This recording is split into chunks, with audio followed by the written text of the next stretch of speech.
Thank you so much for tuning in with us.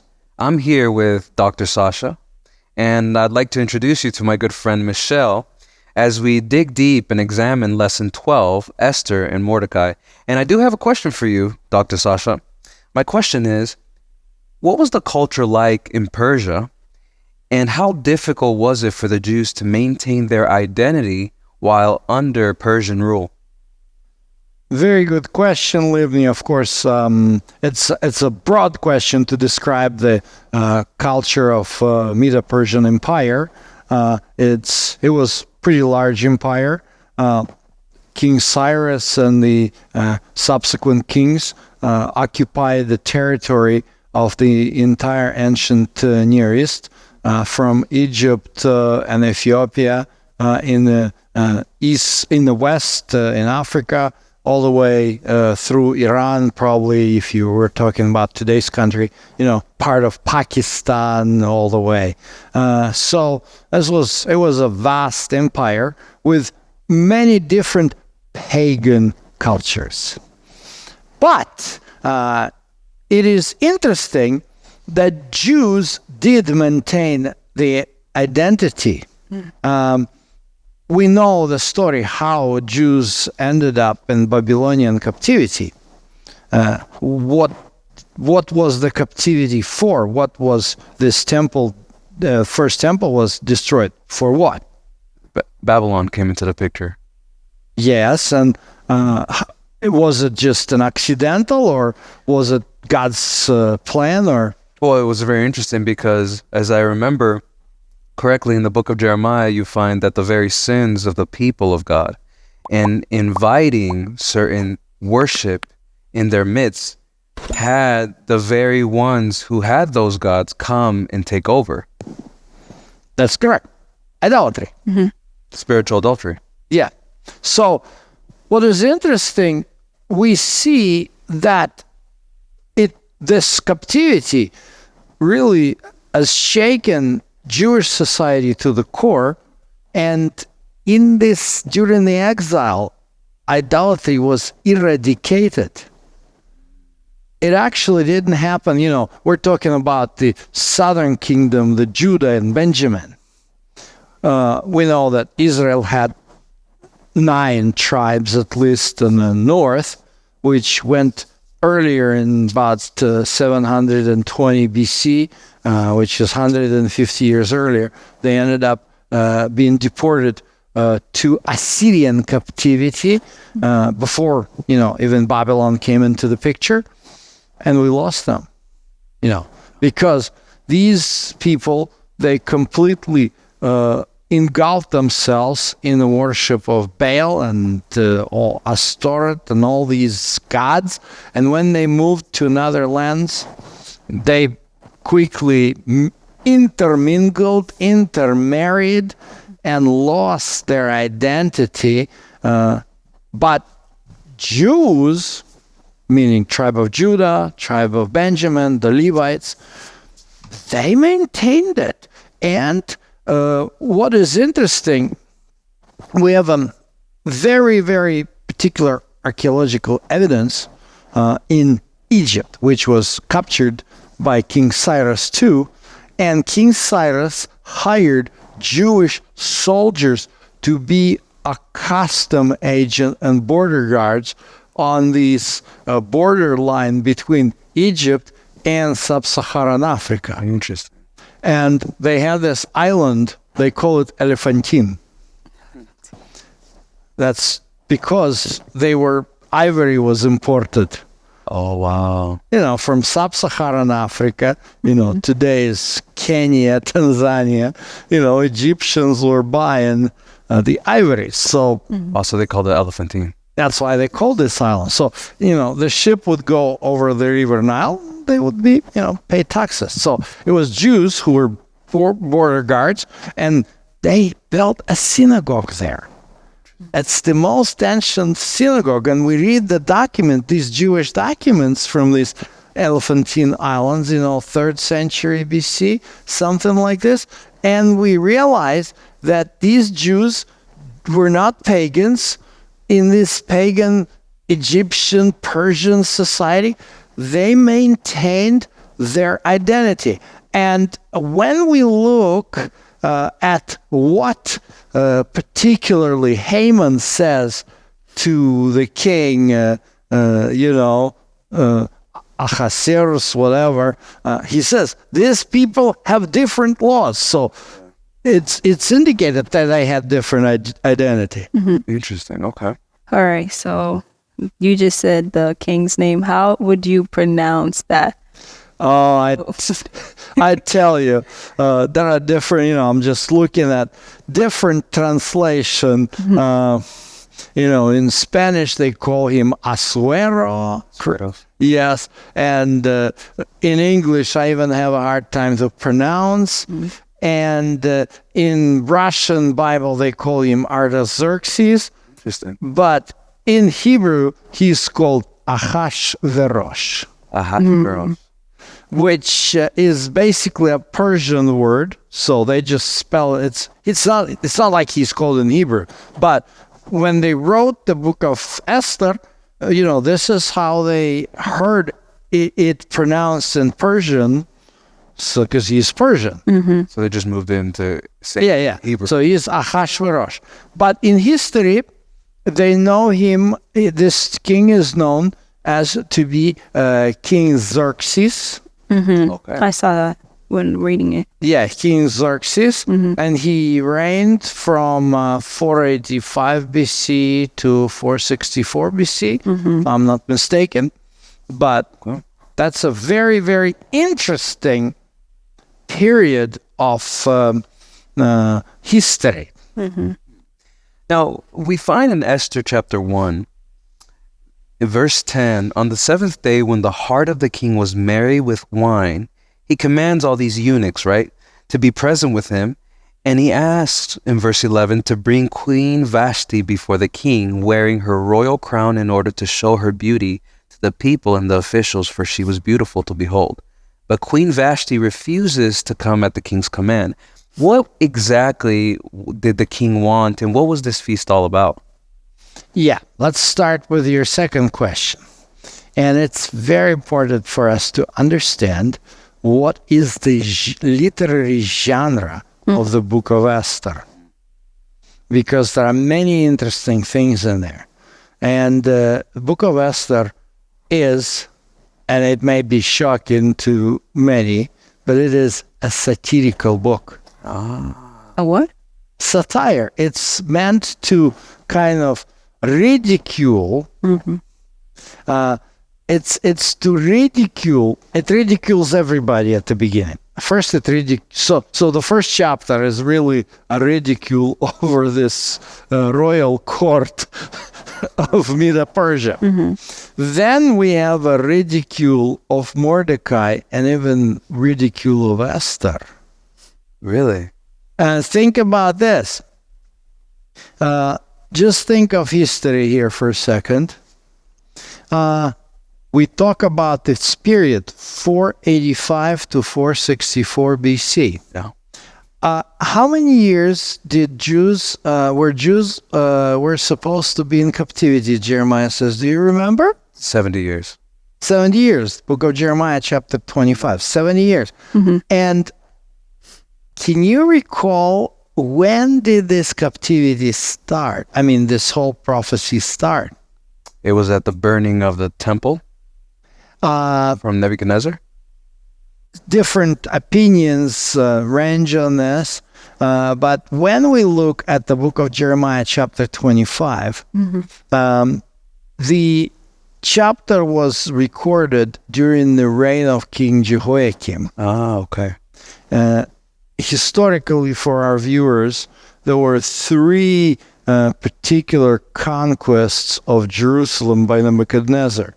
And the last one, which you refer, is the one which is basically by when the temple was destroyed. Okay. But first two, only captives were taken. Do you remember? The first one was Prophet Daniel and his friends. Yeah. So Okay, I have a quick question. When I was reading through the book, it talked about how Mordecai was one of the captives. Was that by Nebuchadnezzar or something?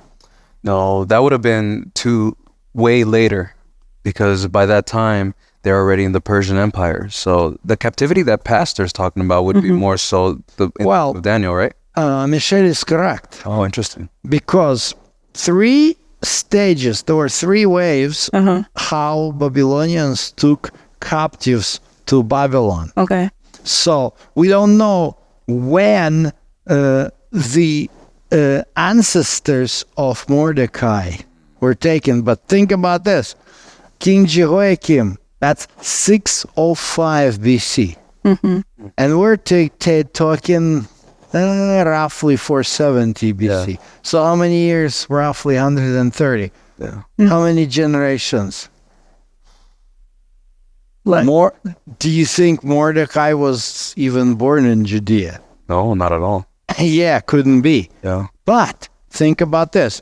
If we're talking about prophecy of Jeremiah during the reign of Jehoiakim, you know, the 70 years ended when? Daniel chapter 5, when the fall of Babylon. Correct. King Cyrus. Okay.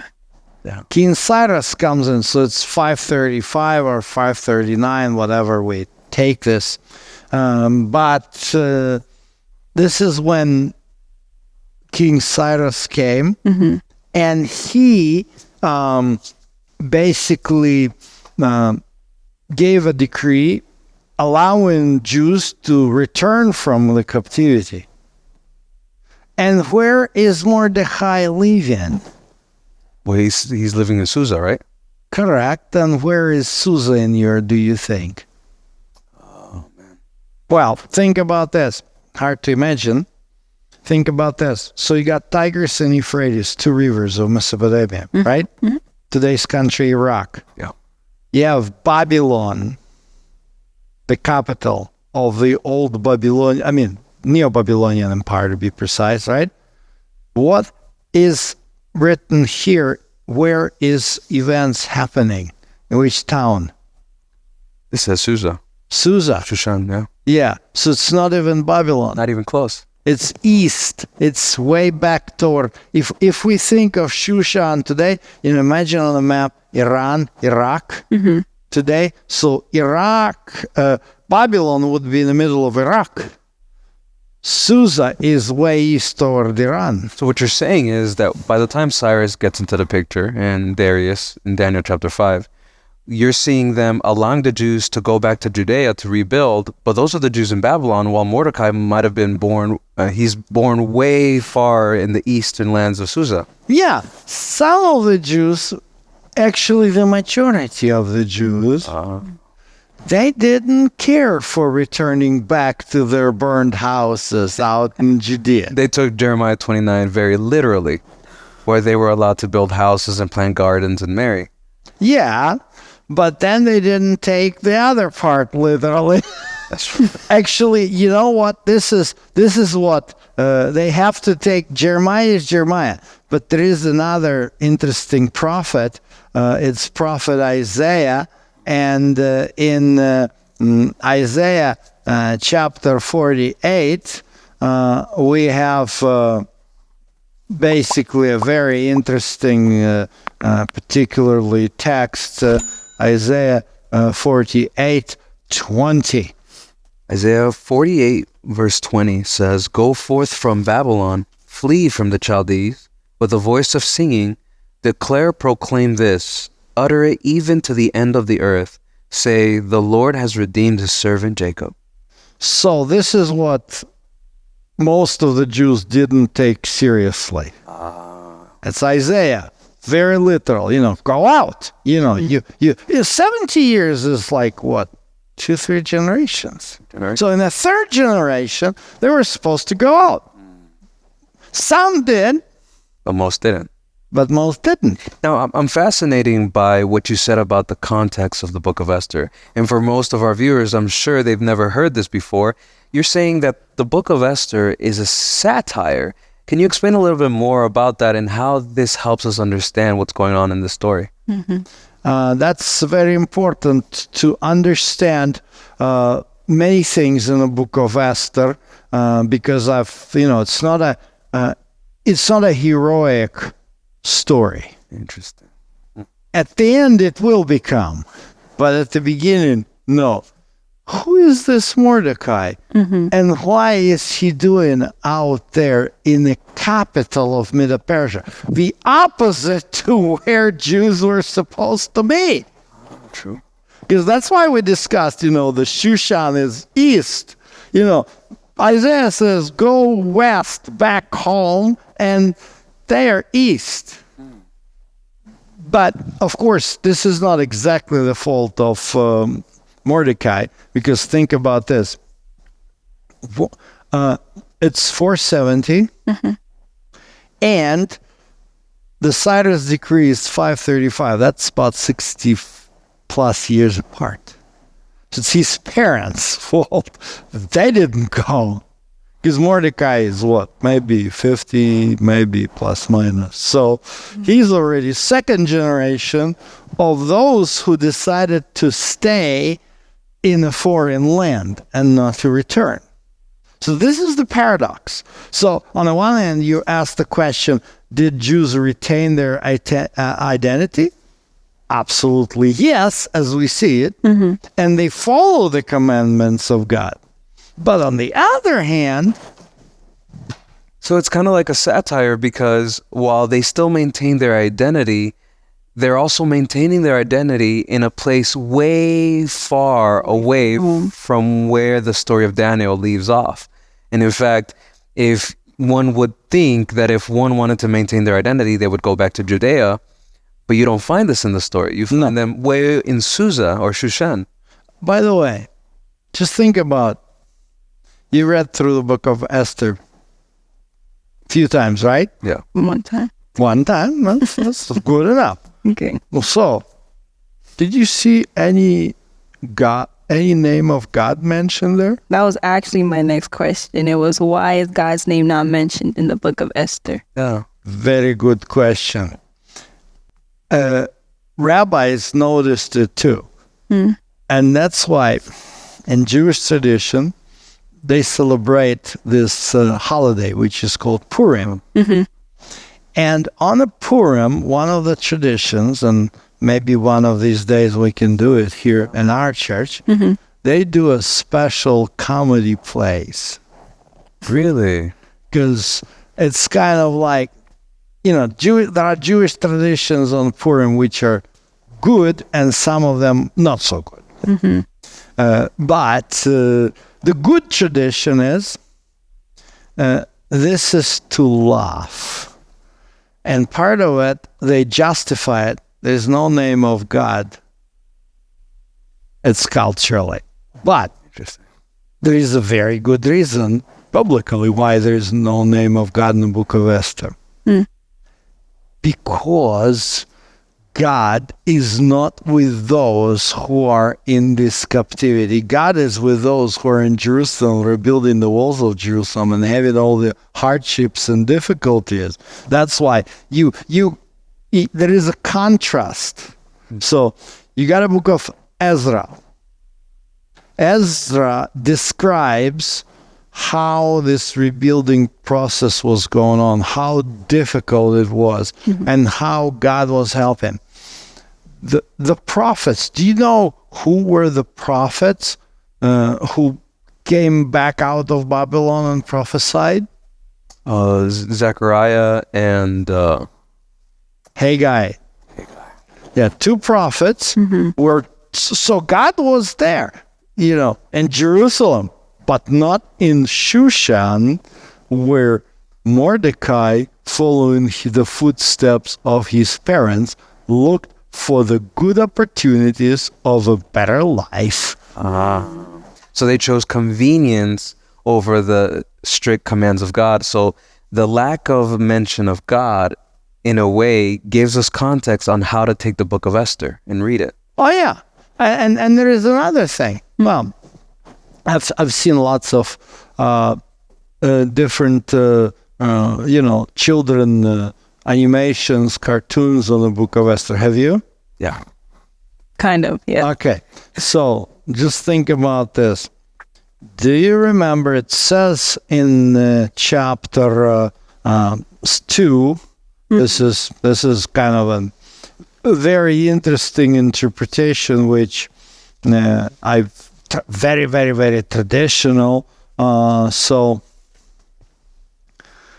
take a look at Esther chapter 2, and it says here, So it was when the king's command and decree were heard, and when many young women were gathered at Shushan, the citadel, under the custody of Haggai, that Esther also was taken to the king's palace into the care of Haggai, the custodian of the women. So, Esther was taken, right? Mm-hmm. How do you imagine that? Well, that's part of my next question, in fact. You see that there's like a beauty pageant happening in chapter 2 of Esther. So when you say that she's being taken, you would imagine that these guards are corralling them to please the king. I wonder if there's a correlation between the feast where the king wanted to entertain his guests with the beauty of Vashti. Is there a connection between that's a good question. That feast where he wants to show his wife's beauty, and the next chapter showing Esther being riled up with a lot of virgins to entertain the king? Well, with the Vashti, I didn't answer your question back then, but we're in a Middle Eastern culture. In a Middle Eastern culture, let's say you meet a couple, husband and wife. Mm-hmm. So, let's say Arab couple. Yeah.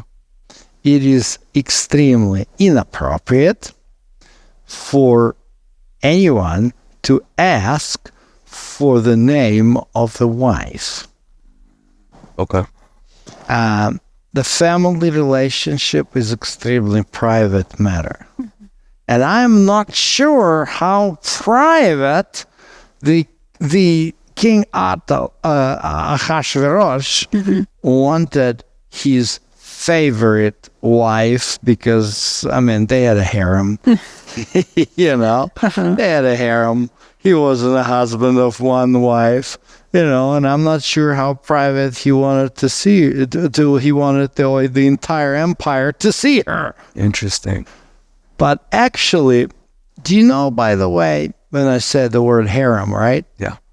Do you know what harem really means, the word? What is the word? Well, in Arabic, harem comes from the root haram, which means forbidden. So it is Interesting. You know, like they would, you know, the biggest threat in Ottoman Turkey was when, you know, somebody, you know, would intrude into somebody else's harem. That would be the biggest threat and the biggest offense, because it's a private family matter. Mm-hmm. I'm sure this is fascinating for the viewers because when we hear of harem, we always think of what modern day people call groupies, a bunch of women whose sole position and purpose is for the king. But what you're saying is that the root word means forbidden. So when we read chapter 1 of Esther, what we're seeing is that the king is trying to boast and parade that which is forbidden, and he's trying to share it with the eunuchs. He wanted, not with the eunuchs, of course, and not to share. And this is not maybe, and I'm not sure if it was in a sexual sense, because, you know, different opinions exist by the commentaries. But the point is, you know, no matter how many wives does the king have, but nobody is allowed to even take a look into these houses and what is going on. It's absolutely private. Only Sultan, you know, at least in Ottoman Empire, it was like this. Only Sultan and his mother. His mother was the head of the harem usually. She was the one, you know. So, and it seems to be that the Eastern culture shares a similar, you know, situation. So when we find in chapter 2 that Esther and other young ladies are being rallied and grouped together, is this the king trying to recreate a new harem or gather a new harem, or? Well, you said like this. He has a harem, but now he wants to make some additions. And the question is right. The beauty pageant is what they're competing. It's just for today's modern audience, it is like very, very foreign. But in the harem, there has always been a packing order. And so in this packing order, you have someone who is the favorite.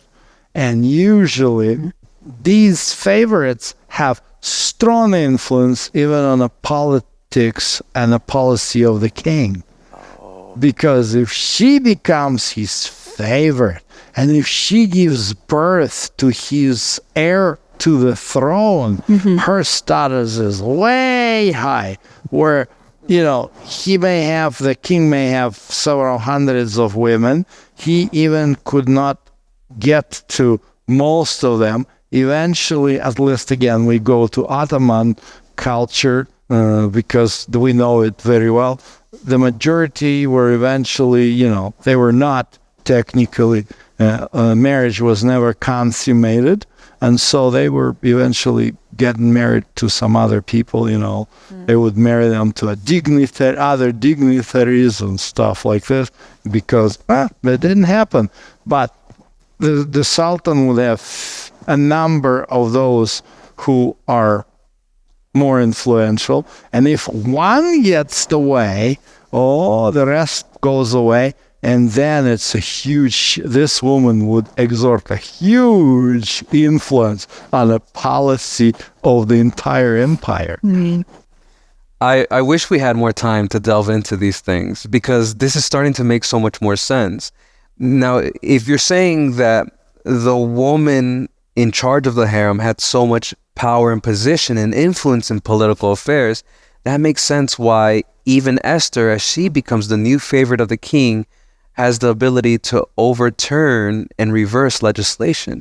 Yes, but again, going back to the issue of the book, why the book is satirical, I was thinking it was a very popular, several cartoons made on Queen Esther, and they would have interpretation of this as Esther was taken by force. But we don't have anything here that she was taken to the king by force. On the contrary, we talk about Mordecai, and Mordecai was intentional. He saw that Esther could tell, that Esther could help him become the father-in-law of the king. And what happens, he says to Esther, don't tell anybody who you are. And that's what exactly is satire, why it's so satirical, because the key here is what happened when Esther didn't tell anyone who she was. The result, instead of lifting up Mordecai, Haman gets up. So there is God behind this all. His name is not mentioned, but he's behind this all. But he wants to make a point. You're looking to be favorite. You prostituted your stepdaughter to the Persian king. You Jew. You tried to keep the identity by prostituting your daughter to the king of Persia and changing her name. Her name was Hadassah, right? Yes. And Esther is just Babylonian goddess Ishtar. Yes, so you're trying to blend in. What in the world are you doing? I know we were talking a little bit earlier, and you had mentioned something about these parties. So I had this question. I was wondering, why is it that Queen Esther at that time, she held 2 banquets, to, tell Haman or to tell King Ahasuerus what she needed to say? Why is it that she did not tell him the first time, but she had waited until the second time to tell him?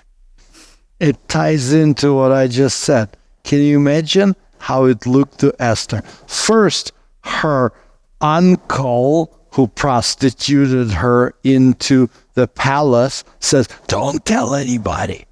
Now he comes all with a sackcloth, sad, and he's saying, well, if you don't do anything, we're gonna die. You see, I'm just trying to make it, to see where the catch here. This is very interesting and kind of radical, to be honest, because oftentimes when we read Esther, we're reading it with the seriousness of reading Jeremiah and Daniel. But what you're telling us is this is actually a satire, and it's very comical because, as you just said, Mordecai's trying to have his stepdaughter, the one he took over, and he's trying to say, hey, maybe your position in government will help me excel. But later, towards the end of the book, you find him actually needing her desperately to save the Jewish people in Susa. So, yeah, exactly. So, at first he instructs, don't tell her anybody, don't tell anybody, you have even a different name. Now she's supposed to tell the king who she is to save the people. This fellow is really selfish. He's risking her life seriously, big time. First he risked her honor, and now he's risking her life. Wow. This is bad. But we've grown up with hearing that Mordecai is always very righteous. Yeah. And he was an example. And in fact, we know that he still decided to observe the ways of God in scripture by not worshiping Haman. But at the same time, when you read this story, understanding that it is a satire, now it puts things into perspective and even its very location. By the way, another interesting fact. Who was this Haman? Right? He was a descendant of Agag, right? Yeah. Who was Agag? Remember? 1 Samuel chapter 15. Yeah, this was the king of Amalekites, the worst enemies. Yeah, of the Jews, yeah. And who was Mordecai, if you remember? Don't remember. He was from the tribe of Benjamin, from the clan of Kish, from where King Saul came. That's interesting. So the descendants of two deadly enemies met at the court of the Persian king. And that's why Haman really, really wanted to kill the Jews, for sure. And, so Mordecai is coming back to, was Mordecai righteous? He became righteous. When the danger came and when they fasted and prayed, So this just dawns on me now. Because when you go back in the Bible to 1 Samuel chapter 15, you notice that God gives a command. And the king, the representative of God's people, decides that he's going to go his own way. This leads up to the story of Esther. And it kind of shows how ridiculous it is to follow your own path. Because it leads to tragedy and comedy at the same time. Yeah. It never goes well. The reason why it's a comedy, because it had a happy ending. Not every book of the Bible has a happy ending. Exactly. But that one has a very happy ending, to the point that the son of King Ahasuerus, King Artaxerxes, could have been the son of Esther and could have been Jewish. Some people think that. Yeah, it's possible. I'm not trying to tell this is exactly, we don't know, but it's very possible because, how he helped to rebuild Jerusalem, sending Nehemiah. And Nehemiah, the Jew, was his cupbearer. So it really, there is a very big plausibility that, when there was King Artaxerxes in the book of Nehemiah and the queen, usually the queen in that kind of setting is not a wife, it's a queen mother. Because of the pagan religion, that's how they... No, because of the harem. Because of the harem. Yeah, in every harem, the key is the mother. So she is revered as a queen until she died, and if the king has a favorite, then she raises the elevation of the queen. The harem. Oh wow. Okay. Dr. Sasha, this was absolutely fascinating. Thank you so much for your time, and Michelle for your questions. And thank you all for tuning in and watching with us. Please make sure to like, subscribe, and make sure to share with all your friends. And we look forward to seeing you guys again next time.